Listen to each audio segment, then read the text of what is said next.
का क्वेश्चन ये है कि पाकिस्तान कोशिश कर रहा था एफएटीएफ की ग्रे लिस्ट से निकल जाए और काफ़ी हद तक कोशिश कामयाब भी हो रही थी, लेकिन अब जो इंडिया के जो एक इंडियन ओरिजिन है वो बन गए हैं एफएटीएफ के चीफ। आपको लगता है कि अब पाकिस्तान के लिए मुश्किल हो जाएगा? अब ज़ाहिर बात है, पाकिस्तान की मीडिया भी यही कहेगी, शायद गवर्नमेंट भी यही कहेगी, तो हम तो निकलने लगे थे, बस वो इंडिया का चीफ आ गया जिसकी वजह से नहीं निकले। नहीं नहीं, ये सिर्फ चीफ पे होता तो ये मतलब कि ऐसा कभी हो नहीं सकता, क्योंकि ना वैसे भी अगर उसको किसी मेरिट पे लाया गया होगा ना, उसकी कुछ तो अपनी मतलब सोच भी होगी या देखता होगा चीज़ों को। और जो इंडियन हेड बने हैं उसके, वो अपने तौर पे शायद कोशिश करें कि पाकिस्तान इसमें रहे। बिल्कुल अब तो मज़ीद मुश्किल हो जाएगा। और क्योंकि वजह मेन ये है कि हम गए भी इन्हीं ही की वजह से था। किन की वजह से? इंडिया की वजह से हम ग्रे लिस्ट में गए थे। इंडिया की वजह से ग्रे लिस्ट में कैसे, ज़रा थोड़ा सा बताएं। क्योंकि वो इल्ज़ाम लगाते हैं कि पाकिस्तान में जितनी भी तंजीमें हैं इनको फंडिंग हो रही है बाहर से, और दहशतगर्दी का इल्ज़ाम लगाते हैं, क्योंकि पाकिस्तान इस वक्त है नहीं दहशतगर्दी में। मात्र एक हफ्ते पहले जहां इस पाकिस्तान में खूब जश्न मन रहे थे, खूब दमादम मस्त कलंदर हो रहे थे, खूब जश्न इस बात पे मन रहे थे कि अक्टूबर तब खत्म होगा, अक्टूबर का महीना तब खत्म होगा जब पाकिस्तान ग्रे लिस्ट से बाहर जाएगा। लेकिन हुआ क्या, अक्टूबर के आने से बहुत पहले ही एक भारतीय मूल का व्यक्ति जो है वो एफएटीएफ का चीफ बन जाता है। इससे एकदम से रातों रात, मतलब कहते हैं रातों रात सपने टूटना, बस पहुंचने वाले दरवाजे से लौट गए। हालांकि अभी कोई एक बात भी नहीं हुई है कि पाकिस्तान निकलेगा नहीं निकलेगा, इसको सीरियस भी नहीं लिया, हिंदुस्तान में उसकी चर्चा भी नहीं है। लेकिन खौफ वहाँ पर पहले से ही बहुत ज़्यादा हो गया कि गुरु अब तो निकलना तो क्या, ब्लैकलिस्ट में चले जाएं तो आश्चर्य करने की बात नहीं है। पूरी चीज़ क्या है, पहले उधर चलते हैं।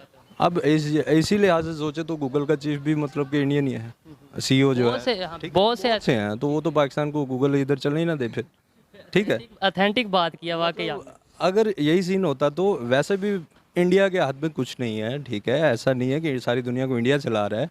अब ऐसा कुछ होना होता तो अब तक भी इंडिया भी नीचे ही था, लॉबी कर रहा था, तो वो कुछ कर लेता। ठीक है, तो आपको लगता है कि अगर वो कोई डिसीजन लेंगे वो मेरिट पे डिसीजन लेंगे? ऑटोमेटिकली बेसिकली वोट होगा ना, वोट होगा। आज की डेट में इंडिया का जो इन्फ्लुएंस है बढ़ता जा रहा है, इसके पीछे क्या फैक्टर्स देख रहे हैं आप? इसके पीछे सबसे जो पहली चीज़ है वो ये है कि जो इंडियंस हैं उन्होंने अपनी इकोनॉमिकली भी अपने आप को स्ट्रॉन्ग किया, उन्होंने अपने आप को पॉलिटिकली भी अपने आप को सेपरेट रखा बाकी इश्यूज़ के साथ।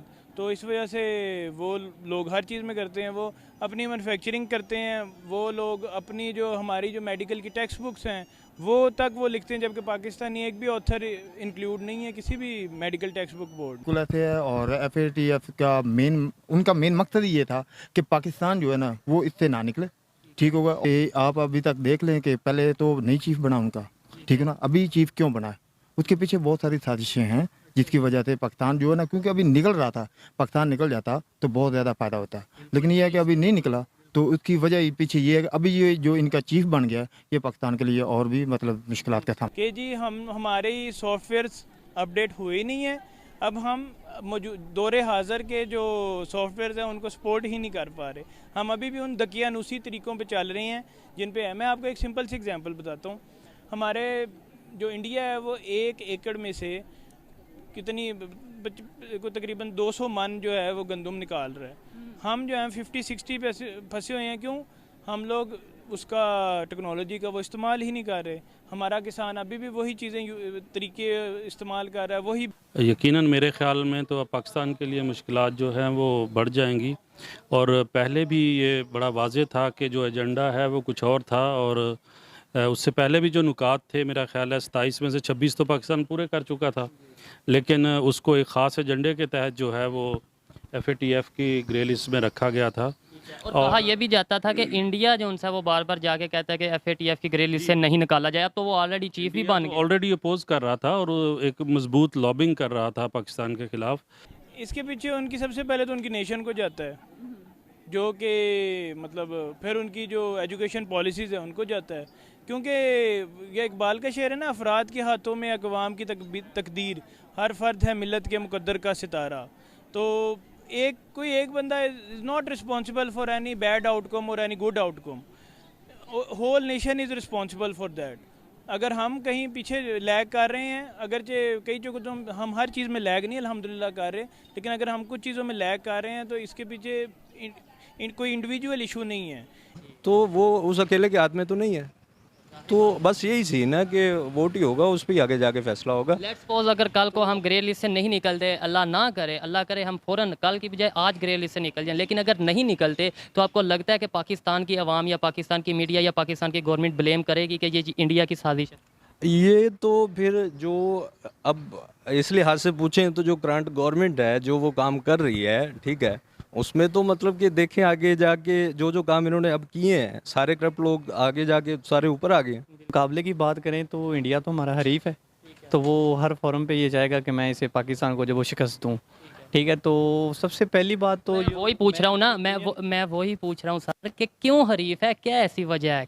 सर वो तो बेसिकली हमारा दुश्मन है। जब क्यों दुश्मन है? जब पाकिस्तान वो ये चाहता ही नहीं था कि पाकिस्तान बने, जब पाकिस्तान बना तो पाकिस्तान का जो पहला दुश्मन था जो इसे रिकॉग्नाइज नहीं करना चाहता था वो इंडिया था।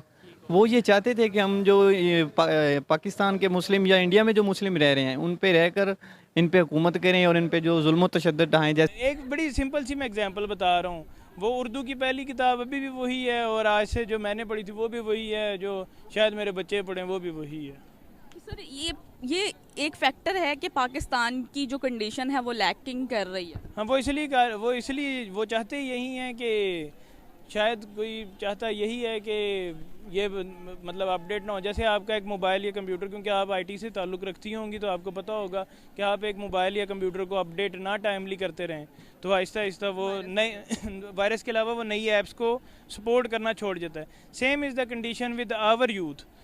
अभी तक हंगर इतनी ज़्यादा है, हमारा जो बेसिक जो maternal mortality rate, infant mortality rate वो इतना ज़्यादा है, मतलब माँ बच्चे की मौत ही इतनी ज़्यादा है, हम उसी को नहीं काबू कर पा रहे। हमने आगे खला में क्या भेजना है? कुछ भी नहीं।